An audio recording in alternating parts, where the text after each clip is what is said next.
بسم اللہ الرحمن الرحیم۔ شروع اللہ کے نام سے جو بڑا مہربان نہایت رحم والا ہے۔ حضرت معاذ بن جبل رضی اللہ تعالی عنہ بیان کرتے ہیں، ایک روز رسول اللہ صلی اللہ تعالی علیہ وآلہ وسلم نے ہمیں نماز فجر پڑھانے کے لیے تشریف نہ لائے۔ قریب تھا کہ ہم سورج طلوع ہونے کا مشاہدہ کر لیتے، پھر آپ بہت تیزی سے تشریف لائے، چنانچہ نماز کے لیے اقامت کہی گئی۔ رسول اللہ صلی اللہ تعالی علیہ وآلہ وسلم نے اختصار کے ساتھ نماز پڑھائی۔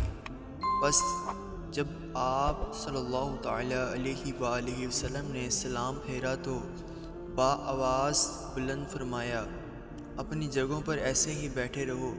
پھر آپ صلی اللہ تعالی علیہ وآلہ وسلم نے ہماری طرف متوجہ ہو کر فرمایا، میں ابھی تمہیں بتاتا ہوں کہ میں تمہیں نماز پڑھانے کے لیے کیوں نہیں آیا۔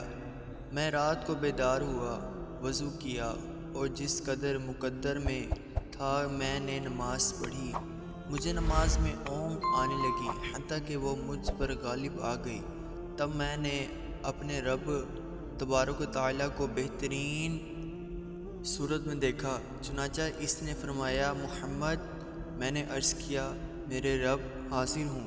فرمایا، فرشتے کس چیز کے بارے میں بحث و مباحثہ کر رہے ہیں؟ میں نے عرض کیا، میں نہیں جانتا۔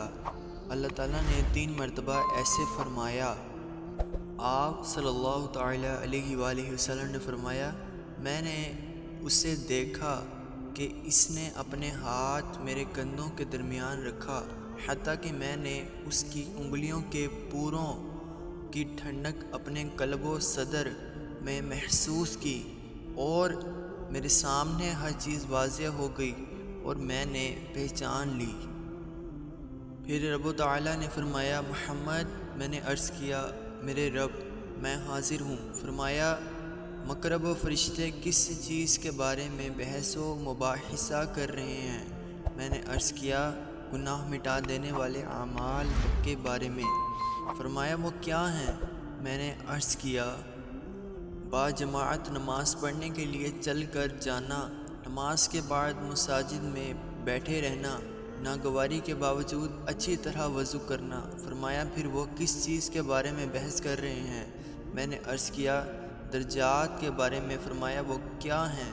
میں نے عرض کیا، کھانا کھلانا، نرمی سے بات کرنا، اور جب لوگ سو رہے ہوں نماز تہجد پڑھنا۔ فرمایا، کچھ مانگ لیں۔ آپ صلی اللہ تعالی علیہ وآلہ وسلم نے فرمایا، میں نے عرض کیا، اے اللہ، تجھ سے نیک اعمال بجا لانے، برے کام چھوڑ دینے اور مساکین سے محبت کرنے کی توفیق مانگتا ہوں، اور یہ کہ تجھے بخش دے اور مجھ پر رحم فرما، اور جب تو کسی قوم کو فتنے سے دوچار کرنا چاہے تو مجھے اس میں مبتلا کیے بغیر فوت کر دینا۔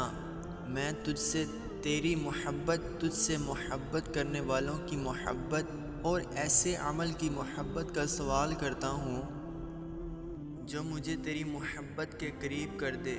پھر رسول اللہ صلی اللہ تعالی علیہ وسلم نے فرمایا، یہ خواب حق ہے، بس اسے یاد کر لو اور پھر اسے دوسروں کو بتاؤ۔